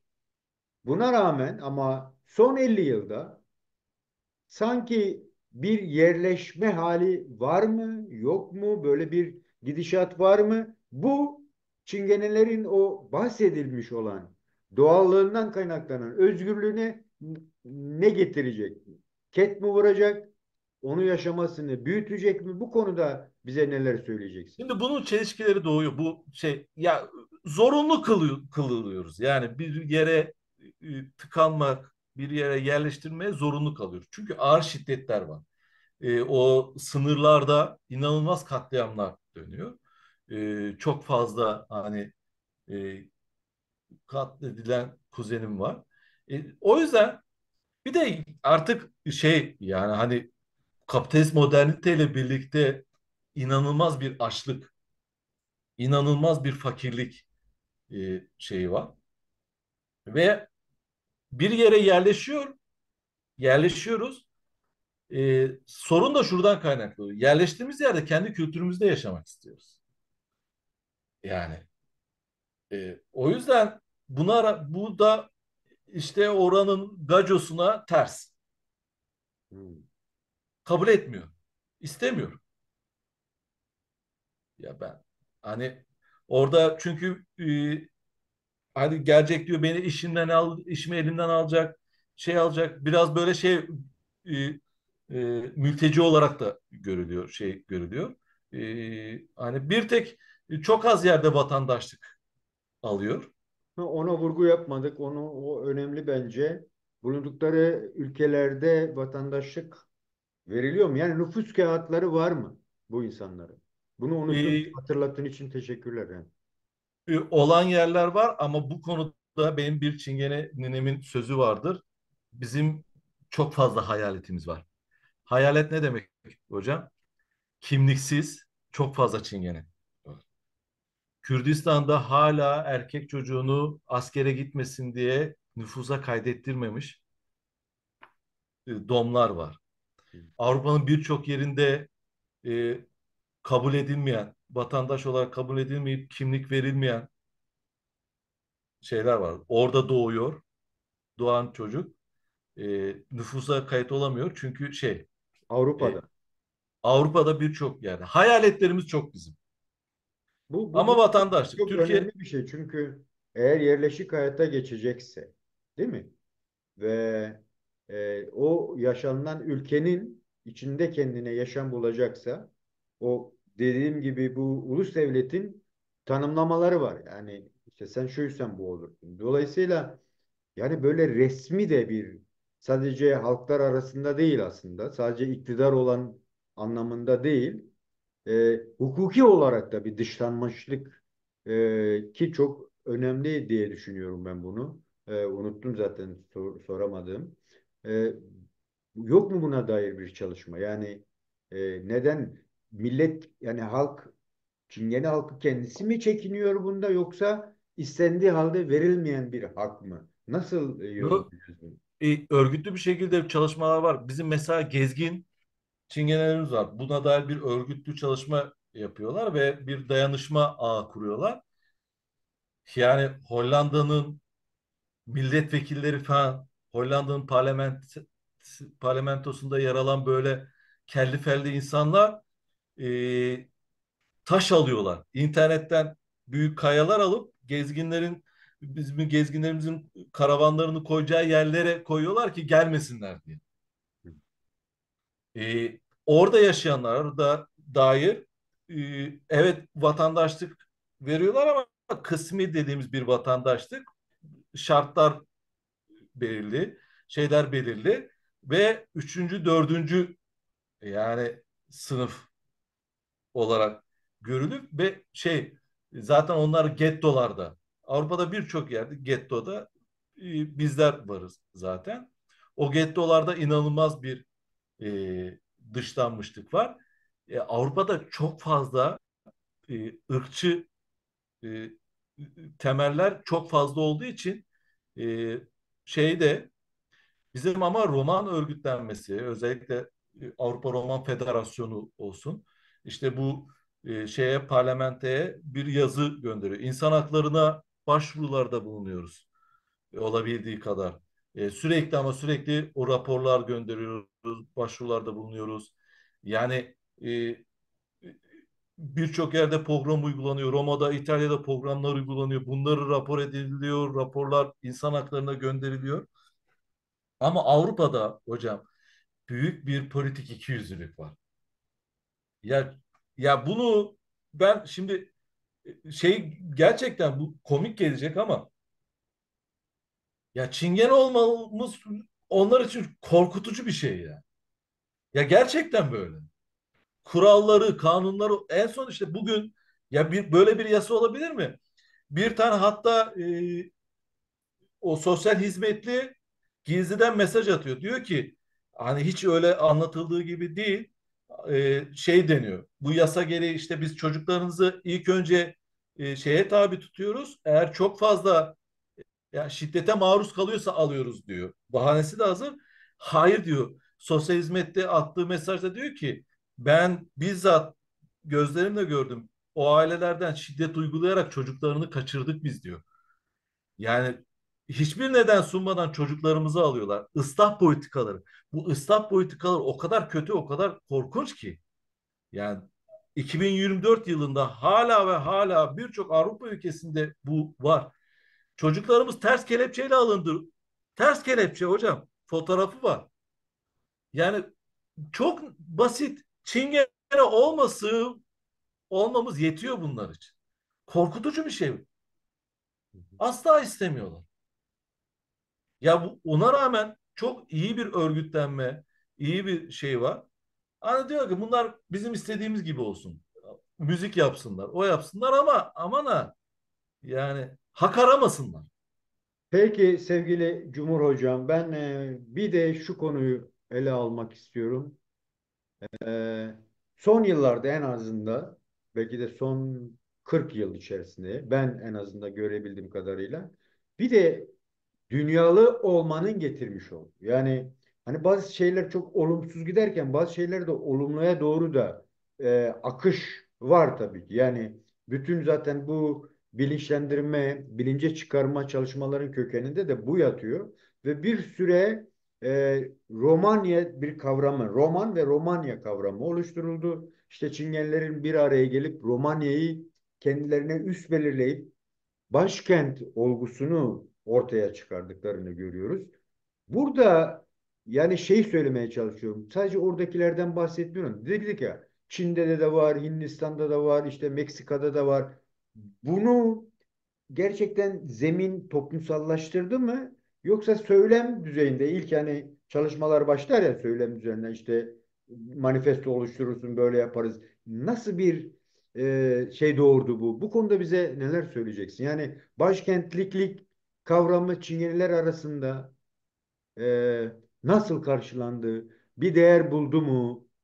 Bu konuda bize neler söyleyeceksin hocam? Ya bu tamamen gene bir algıdan kaynaklanıyor. Romanya bizim başkentimiz.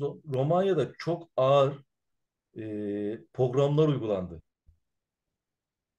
Ciddi anlamda. Şu an 2 ay önce hocam e, kağıt toplayan iki familya Hayır, Çingene o ailesi. düşüncenin niye Romanya tercih edildi? O düşünce neye çıktı? Onu önce bir ortaya çıkaralım. Nereden çıktı o düşünce? Öyle bir düşünce yoktu işte. Şöyle şuradan çıktı Kemal Hocam. Roman ismi, Roman aslında.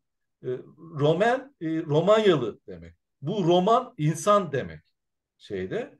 E, Oradan bir karşı, aynı İngilizlerin düştüğü bir hata.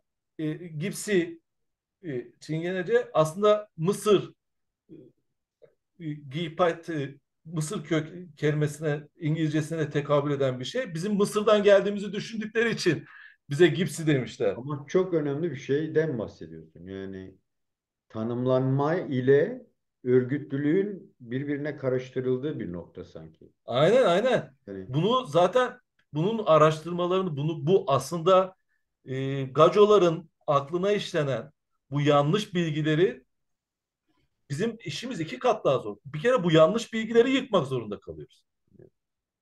Yani çingene olunca kara tenli oluyormuş gibi geliyor insana. Endülüs çingenelerimiz var. Gayet de kızıllardır. Yani mesele burada şu.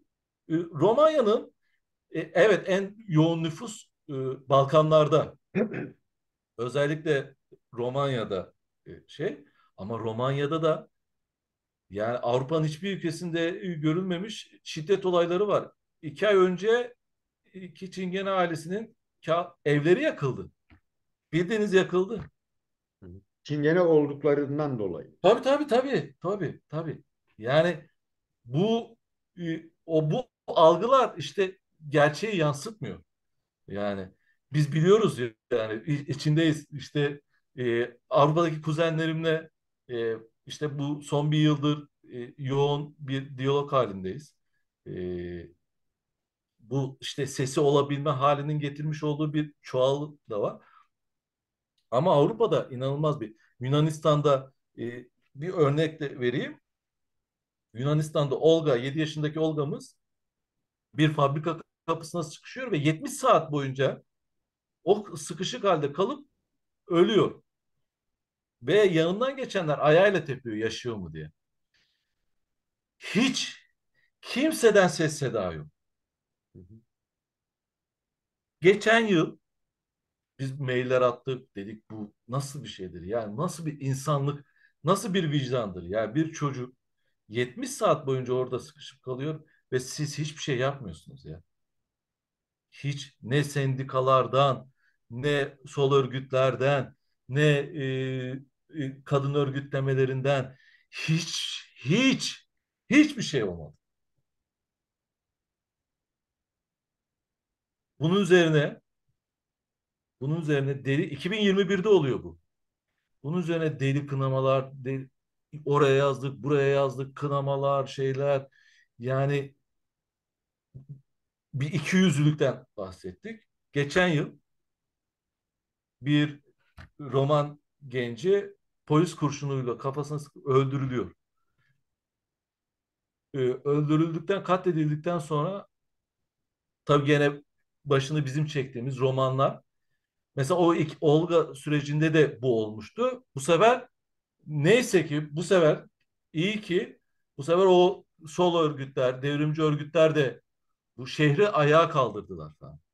Artık yani yapın yani. Bu böyle bir durum var. Aslında çok fazla mesela hani Nazilere karşı savaşan yeraltı direnişçilerimiz var. O Holocaust soykırım odamızda, toplantımızda onlardan da bahsedeceğim. Özel direnişçilerimiz var. Mesela yani aslında bizler görünmüyoruz. 6 Mayıs 1944'ten bahsedeceğim. Hiçbir 9 Mayıs'ı kutlarlar. İşte o Kızıl Bayrağın oraya Nazilerin yenilmesini kutlarlar. Ama 6 Mayıs 1944'te birebir Holocaust'un içindeki bir direnişi kutlamazlar. 40 gün boyunca bir kişi öldürülmedi o kampta. Kemal Hocam. 40 gün boyunca direndi romanla. Çoluk, çocuk, kadın demeden direndiler. Mesela bunlar görünmüyor. Burada da bir şey var. Bunları da O dediğin konuşuruz. gibi onu ayrı ele almak gerekir de çünkü o daha ayrıntılı bir şey. Şimdi şuraya çıkmak istiyorum. Yıllarca Yahudiler mesela kendilerine bir ülke yani sanal da olsa Tamam, fiziken var ama onlar onu kurguladılar ve yaşamlarında en sonunda 1947'de ulaştılar. Bu roman başkenti e, Çingeneleri düşündüğümüzde, yani sabit oturabilecekleri işte koca koca binalar kurup başbakanlık, cumhurbaşkanlığı kuracak mantalitesi pek uyanmadı bende. Çingenelerin yaşam tarzından dolayı. Dolayısıyla aslında müthiş bir örgütlenme zemini olarak neden algılanmadı? Bunu e, buna bağlı olarak da Türkiye'ye baktığımızda, Türkiye'de çingene olma, çingeneliği kabul etme, bilince çıkarma boyutunu bize nasıl anlatacaksın?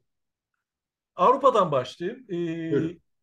Öncelikle asla bir devlet kurmak, bir şey. Çünkü diyoruz ki dünya bizim evimiz. Yani herkesin evi. Yani ve bu e, en mahallede yaşayanla şeyde olan arasında aynı düşünce vardır. Değişmez bu. Ve bunun üzerine bir örgütlülük var. Nereden örgütlenme yapılıyor? Antifaşist mücadele üzerinden. Kadın hakları üzerinden örgütlenmeler yapıyor. Ama Siz yapıyorsunuz. elbette ki şöyle bir durumdur ki yani bu dayanışmalar hala eksik. Yani neden örgütlenemedik? Neden buraları kullanmadılar? Çünkü maalesef ki gene bizi orada örgütlenilecek bir halk olarak bile görmediler. Bunu faşistlerden bahsetmiyorum. Bunu direkt kendisine devrimci atıfta bulunan, örgütlü atıfta bulunan bütün örgütlenmeler için söylüyorum. Görmediler, ilgilenmediler, uğraşmak istemediler. Türkiye ayağında çok daha vahim bir durum var. Ya bir dayanışma ağından eksik. Hep dayanışma ağının dışında. Deprem oluyor. Depremin dayanışma hattı, dayanışma ağının bile dışında tutuldu. Böyle bir çemberler var. Bu örgütlenmelerin hep dışında tutulunca romanlarda, çingenelerde derneklere sıkıştı. CHP'ye sıkıştı, partilere sıkıştı. Yani hani o da sıkışmak dediğim gidip üye oldu da yok. Yani mahallesine çöp arabası gelsin. İşte çocuklarına hani eğitim şey olsun. Sıvalı evlerde, boyalı evlerde otursun. Mesela meslekleri elinden alınmasın. Müstakil evlerde oturalım ki sepetimizi koy. Hep böyle yaşam gayesi, hayatta kalma gayesi güden mevzular üzerinde. Yani bir örgütlülük, örgütlü bir kolektif bir bilinç şey yapılamadı. Kendi içinde çok kolektif bir bilinci var. E, Ama gizliyor.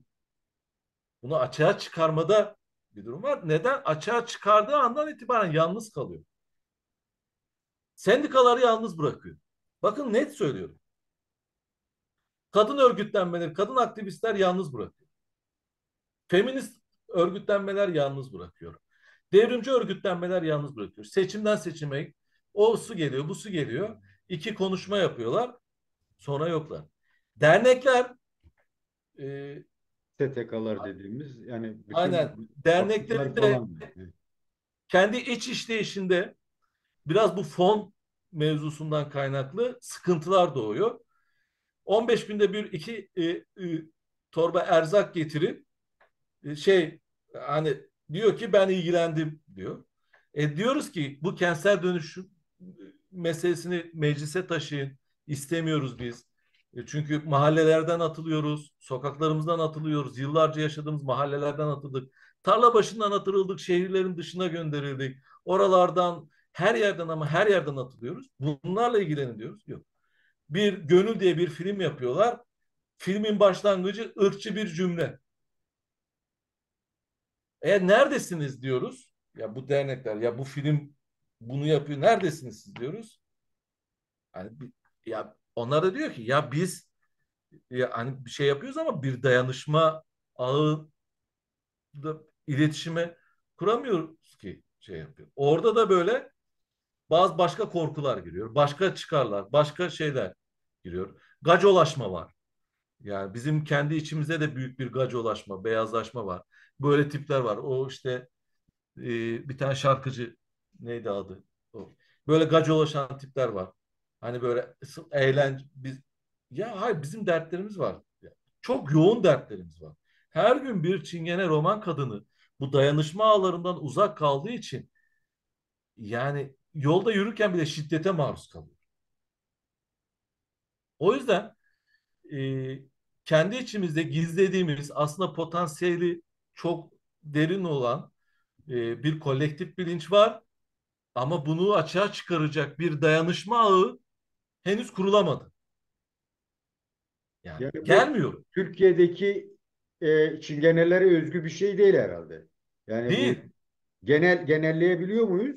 Türkiye'dekinin gerekçeleri neler olabilir? Yani sıradan bilebildiğimiz insanların bile artık örgütlenemediği bir alan olduğu için söylüyorum. Yani çingenelerin örgütlenememesi onların yanında daha doğal gibi görünüyor. Yani ona rağmen yine dernekleşebiliyorlar. Kendi öncülüklerinde değil mi bu? Yani sonuçta bir Tabii dernek tabii. olabilme olgusu ne demek? Bir kayıttır. Yani bir tarihtir sonuç itibariyle. Yani kendi bir hafıza oluşturma. O nedenle diyorum. Yani bunu hafızaya, bilince çıkarma düşüncesi gittikçe yaygınlaşıyor mu Türkiye Çingenelerinde? Bu konuda neler söylüyor? Onu öğrenmek istiyorum. Ya aslında var. Ben Çanakkale Biga'da bir toplantıya katıldım. Konuşmacıydım. Benim bir annem vardı. Olga'dan bahsettiğimde ben Olga'yı biliyor. Biliyor. Olga'yı biliyor. Yunanistan'da katledilen bir Çingene kızını biliyor. Biga'da bir annemiz. O mahalleden hiç dışarı çıkmamış bir annemiz. Biliyoruz biz birbirimiz içinde aslında birbirimizin sesiyiz. O annemizle gidin konuşun Kemal Hocam. Benden daha politiktir. Bakın çok ciddi söylüyorum. Neyin ne olduğu size bir gacoluk tarif eder. Size bir beyaz bakış tarif eder. Size bir kendi içimizdeki o ayrımcılığı şeyi anlatır. Benden daha politiktir. Ama siz o kadınla o annemizle iletişim kurmazsanız, o insanı hakkını koruyacak alanlar, güvenilir alanlar yaratmazsanız o sessiz kalır, o gizlenir. Çünkü bilir konuştuğunda benim yanımda kimse olmayacağını. Bu izlenim, bu korku var. İlk önce ben buradan yani bütün bu feminist örgütlenmelere, devrimci örgütlenmelere, sendikalara, hepsine, bütün kendine muhalif diyen örgütlenmelere sesleniyorum. Sadece bir gidin ya, bir mahalleye gidin. Bir diyalog kurun. Korkuyorlar. Ya ben o mahallelere gitmeye korkuyorum diyen tırnak içinde devrimciler var.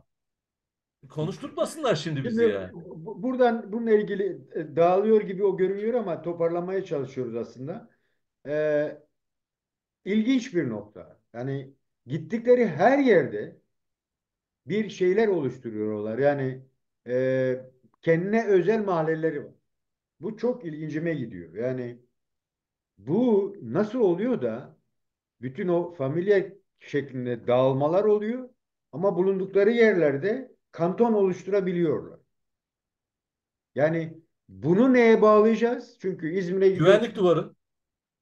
İstanbul'a gidiyorsun, Diyarbakır'a gidiyorsun, Ankara'ya gidiyorsun. Kendilerine özgü yani toplumun içerisinde yayılmacı bir şeyleri yok.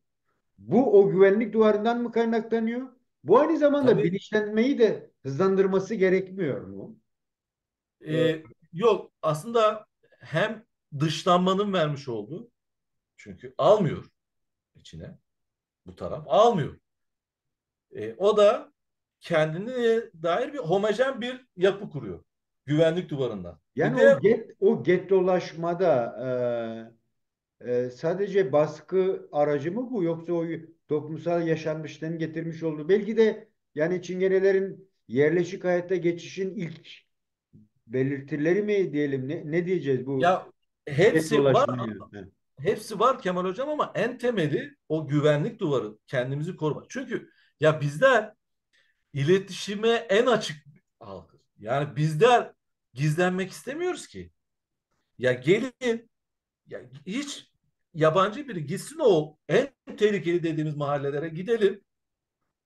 Yani bir annemiz de size o akşam hemen elinde evinde ne varsa yemeğini hazırlar, çayını hazırlar, içiyorsanız şeyinizi getirir, misafir eder. Çünkü şeye açız biz ya, bizi tanımalarına, bizi kabul etmelerine. Ya bizler kötü insanlar değiliz. Şimdi bu güvenlik duvarından kaynaklı biliyoruz ki Çingene olduğumuzu öğrendiğimiz andan itibaren bizi dışlayacaklar. O yüzden biz kendimizi koruyacak alanlar kuralım. Yoksa ya bizim böyle bir şey, biz de istiyoruz bütün mahallelerde, bütün sokaklarda, bütün şeylerde olalım. Hep beraber şarkı söyleyelim. Ama değil. Gerçeklik öyle değil. Şimdi Kapitalist hocam modernitenin buradan şuraya ulaşmak istiyorum. Yani belki de birçok düşüncenin, görüşün veya felsefenin çıkmazlarından biri olarak gördüğüm için söyleyeceğim. Hep kendimizi ötekine göre tanımlıyoruz. Yani bu öteki olmasa siz ne yapacaksınız? Siz kimsiniz? Amacınız ne? O biraz kayboluyor gibime geliyor. Yani o gettolaşmanın onun bir öncülü olarak alınabilir mi, alınamaz mı? Onu belki de sorgulamak lazım. Yani mesela kendini tanımlarken bana güvenmiyor. Bizden korkuyor. Yani kendini ötekine göre tanımlama. Ama Çingenelerde, Çingene halkında bu Avrupa için de geçerli, Hindistanlı için de geçerli. Yani böyle bir güvenlik duvarının dışında sosyal bir güvenlik oluşturma ağları, düşüncesi mesela yani Çingene'nin diyelim ki atıyorum yani Türkiye için diyelim ki söyleyelim Hristiyan bilmem şu bu derken Alevisi, Sunnisi var mı? Sağcısı, solcusu var mı? Yani gibi böyle o gettonun kendini başkasının ezilmişliğine, ezme isteğine değil de kendi varoluşuna göre bilinçlenme olgusu var mı? Görüyor musun? Buna dair bir çalışma var mı? Avrupa'da bu çok Biraz hızlı bu karışık güvenlik olmadı duvarı umarım. Ha. Avrupa'da çok hızlı bir şekilde bu güvenlik duvarı yıkılıyor artık. Yani parçalıyoruz. Çünkü artık politik bilincimiz, kolektif bilincimiz Avrupa'da çok yüksek. E, tabii bu Avrupa'nın o sol sosyalist yapılarının da kendi öz eleştirisini verip artık bir yüzünü bu tarafa dönmeleri, neoliberalizme karşı bir mücadelede yüzünü bu tarafa dönmelerin de etkisi var. Bizler çok aynı zamanda çok politik bir halkız. Gerçekten öyle. Tamam devlet istemiyoruz, tamam şey istemiyoruz, toprak istemiyoruz, o istemiyoruz ama çok politik bir şeyiz. E, Evet, gettolaşma dediğimiz zaten bu biraz daha bu hani bahsettim ya güvenlik duvarı çeteler doğdu işte bu çeteleşmede elbette yani hani şey var ama e, her zaman söylüyorum bakın o en kötü en karanlık bilinen mahallelerde bile e, şey asla bir transa şiddet uygulandığını göremezsiniz. Çünkü bakmaz öyle. Ha Kürtlerle o beraber yaşarız mesela Kürtlerle kavgalarımız vardır ederiz ama asla birbirimize e, ırkı üzerinden vurmayız. Varlığı üzerinden vurmayız. O orada ben biliyorum benim bir Çingen annem kendi çocuğunu oklavayla kovaladı. Irkçı bir söylemde bulunduğu için. Ya büyük kavgalar ederler tamam mı? Kendi içinde o get dolaşmanın getirmiş olduğu gerginlik ama onun varoluş üzerinden ona vurmaz. Onu ezmez. Tamamen get dolaşmanın getirmiş olduğu bir hayatta kalma sertliğidir. Yani sertliğidir. Ee, ve kendinden olanı, kendi gibi ezileni, kendi gibi öteleneni de ezmez. Bilir. Yani Çingeneler henüz kendisinin ötekisini yaratmadılar yani. Yok. Peki yaratma olanakları da yok. Bir çünkü yani şöyle bir şey milletvekilleri bile çıkarmaya çalıştılar. Yani öyle bir şey hatırlıyorum yanılıyor muyum? Ya Öyle bir en öteki yarattıkları şu, kendi işlerine der ki ya kız sen çok gacolaştın bak. Gaco bizde hakaret demek oluyor. o mu ilk? O en fazla bak gacolaşmaya başladı. Dikkat et gacolaştı diyecek. En şey yaptıkları en hani aslında bu da bir ötekilik değil. Sadece o asimile olduğu yerden onu uyarıyoruz. Diyoruz ki bak bu beyaz bakışı bırak. Bu gaco bakışı bırak. Yani tamam mesela şey var. Hiç öteki diye bir kavram yok çünkü kendisinin ezildiği yerden e, şey değil yani ezmiyor. Ha sevmiyor. Sevmedikleri var. Benimsemedikleri var. Bakma aramızda kalsın Türkleri sevmezler. Ama yani hani e, ya o işte o güvenlik duvarı bizim de o bir taraflarımızı yozlaştırdı, çürüttü. Gerçekten öyle. Yani o güvenlik duvarı yani hani seni yok edenlerin bayrağını taşır hale getirtiyor. Hani seni yok sayanlara ya iki erzak getirdiğin için verecek noktaya geliyorsun. Çünkü öyle bir açlık, öyle bir itilmişlik var. Yani şey yani yerin iki kat altına sürüklüyorlar. Oradan sesini duyurabildiğine sesini duyana da diyor ki tamam ya sen ya, iyisin sen. Yani iyilik kavramı öyle oluşuyor. Peki Cumhur Hocam, yani sen bulunduğun yerde en azından siyasal örgütlenmelere de girerek bunun bir şekilde çözüm yolunda mücadele ediyorsun. Mesela bir Ankara için, bir İstanbul için de, bir Diyarbakır için de bu geçerli mi? Sen gibi kendini bu konunun ortaya çıkmasına ve insanların daha rahat koşullar yaşama, o bilinci geliştirme çalışması yürüten başka arkadaşlar var mı? Başka STK'lar var mı? Yani o bahsettiğim devlet derneklerin dışında iyi kötü bir örgütlenme süreci başladı mı? Çünkü örgütlülük ancak o bilinci açığa çıkartır diye düşünüyoruz biz ama bu konuda Ya özneler üzerinden pek yok hocam. E, Çünkü hala ve hala e, büyük bir kendini bunu koruma ve söylerken yaşam. sadece sol sosyalist örgütlenmelerden bahsetmiyorum. Yani Anladım anladım. sağ partilerde, sistem partileri içerisinde yer almaları, bunlar çünkü onların kendilerini gösterme zeminleri olarak algılamamız gerekiyor diye düşünüyorum yani. Yani CHP'de bir milletvekili vardı. CHP'li belediyelerin şimdi hakkını yemem.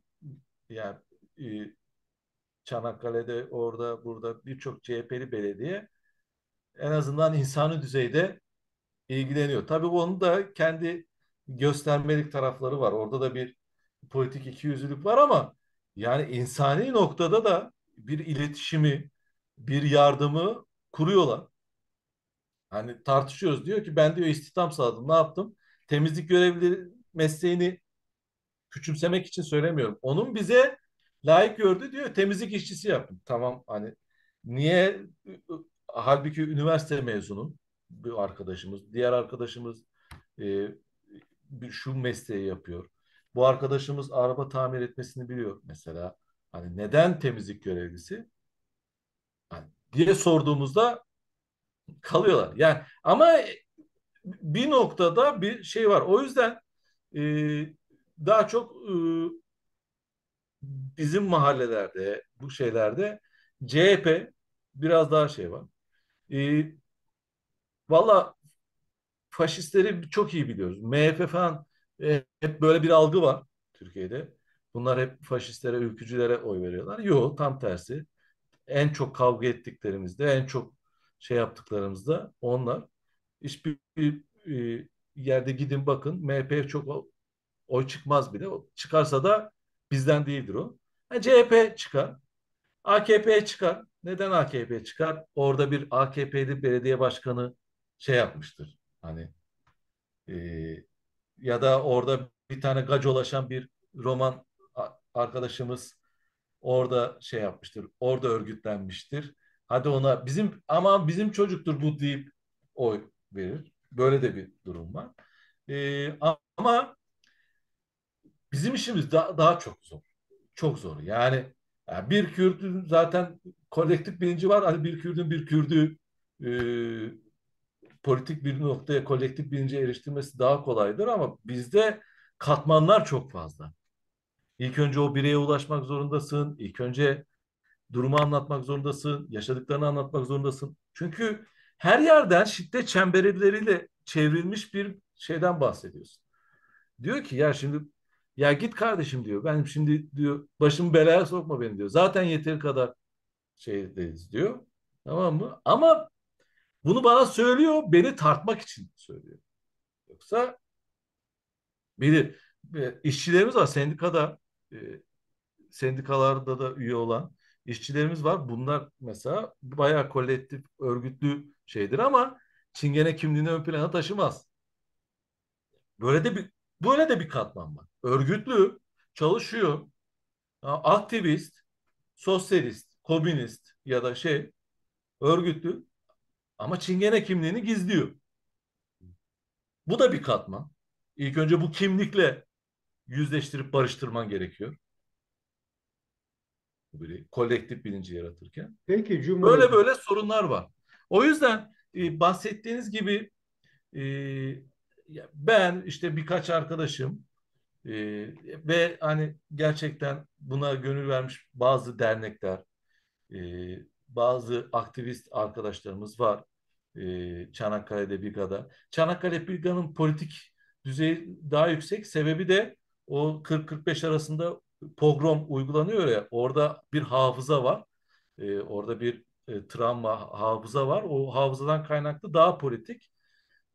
Kürdistan'da da politikler yani HDP hep oralarda oy alır. Onun da zaten nedeni bellidir. O da o coğrafyanın politik olmasından kaynaklı. Aleviler vardır. Onlar bile Hacı Bektaş festivali oldu. Festivale alınmadık. Aleviliğimiz kabul olmadı. Yani böyle durumlar var. diyorum ya, Böyle ötekinin bir durum. ötekisi. Aynen. Peki bir derginiz, bir gazeteniz var mı? Böyle Avrupa'da ben size attım onu. Falaki diye önemli bir dergi. ülke için söylüyorum. Ülkede var. Ülke içinde Romani Godi'nin dergileri var genelde. Onun dışında yok. Şeylerimiz yok öyle. Yayınlarımız da ki yazılmış kitaplarımız yok. Hani hep böyle Araştırmalar da yok tabii. Yani işte onların öbür halklara bakışları, onlarla iletişime, buna benzer araştırmalar da yok galiba. ya hep tez konularında araştırmışlar ama hep bir gaco okuma var. Hep bir Evet. beyaz okuma var yani. Peki sevgili Cumhur, toparlamaya çalışalım. Bugün en azından Tamam. bir giriş gibi Hı hı. algılayalım. Son olarak neler söyleyeceksin? Bugünkü çalışma çerçevesinde. Yani çünkü sanıyorum ileride başka çalışmalar da yapmamız gerekiyor. Çünkü kendi alt Evet. bilimlerine dair çok deli konular çıkıyor gördüğüm kadarıyla. Bugüne dair son olarak neler söylemek istiyorsun? Ondan sonra çalışmamızı sonlandıralım. Söylesin. Öncelikle çok teşekkür ederim. Benim için çok önemli, çok değerli bir çalışma bu. Bu devamı da gelmesini çok isterim. Dilimizi, kültürümüzü anlatırken yazılı tarih kaynakları yok. Var olanlar da gacolar yani. Yeni yeni Çingene araştırmacılarımız şeylerimiz kitaplar yazıyor. O da Affedersin. Avrupa'da. Yani alfabe oluştu mu? Var mı? Var alfabemiz. Ha, Çingene alfabe Romanes'te var artık. Kelime alfabemiz, sözlüğümüz var. Romanes zaten ana dilimiz olarak kabul ediliyor. o. Bayrağımızı da şöyle göstereyim. E, Ha, evet. Evet. Gösterileri Bayrağımız var. da Evet. bu şekilde. Anladım. Evet. Gökyüzünü temsil eden mavi, Hı hı. e, yeryüzünü temsil eden yeşil, gezginliğimizi temsil eden karavan tekerleği. Bizim Bunu ulusal bunu bayrağımız. bu bütün çingenelerin kabul gördüğü bir Tabii şey. tabii tabii. Dünyanın her yerinde kabul gören bayrağımızdır bu. Güzel. Aynen. Ee, işte bu bayrağımız oldu. Orada da kendi kültürümüzü yansıtan. Glem Glem parçamız, marşımız oldu. Esma Rebzadova annemiz yazdığı, söylediği. Esma Rebzadova annemiz de 52 tane çocuğun annesidir, evlatlarıdır. 49'u evlatlık edinmiş. Yani anne babası olmayan evlatlık edinmiş çocuklar. Üçü sadece kendisine ait ama hepsi evlatları. Esma annemizin de öyle bir huyu vardır. Sever yani böyle. Biz çok severiz. E, Şunu demeye çalışıyorum. Hep gacolar yazmış. Yeni yeni bizim kaynaklarımız, dergilerimiz. Ben biraz bu konuda hem eğitim gördüğüm yer şeyden kaynaklı. Biraz editörlüğünü yapıp, çevirisini kendimce yapıp, editörlüğünü yapıp e, hani en azından kendi arşivimi oluşturayım ki bu kaynaklarla daha iyi, daha sağlıklı bilgi verebileyim. E, Sadece bizi dinleyenlerden, bizi dinleyecek olanlardan, bizi tanımak isteyenlerden şunu istiyorum. Gezgin bir kültürle yerleşik kültürü kodlarını karıştırmayın birbirine. Çok önemli. Hep bu şöyle bir durum vardı. Bu devrimci örgütlenmelerde de ya siz neden örgütlenmiyorsunuz? Neden örgütlü değilsiniz? Neden devlet kurmak istemiyorsunuz? Falan böyle hep bir küçümseme, hep bir üstten tavır vardı. Hayır biz örgütlenmek istiyoruz ama siz yoksunuz. Dediğimde susuyorlar. Çünkü tanımıyorlar. En azından şunu bilsinler. Tanıyın bizi. Ya çok bir şey değil ya. Gidin mahallelerimizde. Ya Çingene annelerimizle, kadınlarımızla, Roman kadınlarımızla konuşun. Sorunları var. Feminist örgütlenmelere söylüyorum. Gidin mahallelere konuşun. Devrimci örgütlenmelere gidin söylüyorum. Gidin orada konuşun. Sendikalara söylüyorum. Hala birçok fabrikada sendikasız, sigortasız çalıştırılan, ucuz iş gücüyle çalıştırılan kadınlarımız var. Gidin gibi gibi birçok şey var. Ama en üzerinde şunu söylemek istiyorum. Hep bana gelen bir sorudur. Onu açıklık getireyim. Bir özne kendisine roman denmesini istiyorsa romandır, roman deyiniz. Çingene demesini istiyorsa çingene deyiniz. Çingene kötü bir şey değildir. Sizin yaftaladığınız şeyler değildir. Siz onu öyle kullanırsanız bu ırkçı bir söylem olur. Çingenelik kötü bir şey değildir o yüzden. Ama bunu öyle kullanır ve öyle tarif ederseniz bunun adı ırkçılıktır. Reymen diye bir şarkıcı var. Onu paylaştık. Diyor ki çingene gibi giyinmişim. Aslında burada aşağılayıcı bir tabir olarak kullandığı andan itibaren bu ırkçı bir söylemdir. Bizler çingeneyiz. Bizler Nazi Almanya'sında Naziler tarafından çingene olduğumuz için buraya Ziguana'nın Z harfiyle damgalandı. Çingene olduğumuz için katledildik. Roman da vardır. Dom da vardır. Rom da vardır. Sinti de vardır. Kıpti de vardır. Endülüs de vardır. Vardır da vardır. Ama Çingene kelimesi aşağılayıcı olarak kullanamazsınız. Çingene de bizim bir ismimizdir. Ben Çingeneyim o yüzden hocam. Bunu belirteyim dedim. Peki hocam. Evet, müzik konusuna da giremedik. Ya Kendilerini, girmediğimiz o kendilerini, kadar çok o kendilerini kadar çok ifade etmelerinin en yoğun şeylerden biri de müzik aslında. O zaman Cumhur Hocam şöyle yapalım. Bugünkü çalışmayı bir sonlandıralım.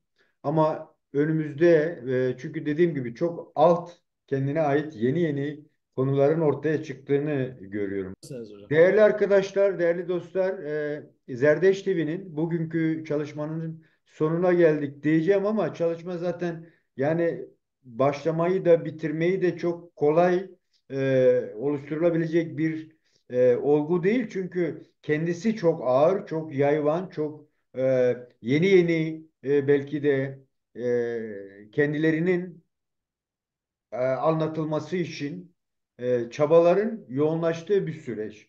Dolayısıyla biz bugünkü çalışmayı burada sonlandırmak istiyorum. Huzurlarınızda değerli Çingene Cumhur arkadaşımıza çok teşekkür ediyorum. Geldiler, kattılar, değer kattılar bize ve umarım önümüzdeki süreçte de yeni vakitler ayırıp hem özelde çingeneler ve diğer toplumsal olaylar için de kendilerinin görüşlerine başvurmayı düşünüyorum ve huzurlarınızda kendisine teşekkür ediyorum. Sağ olsun, var olsun bize katkı sunduğu için.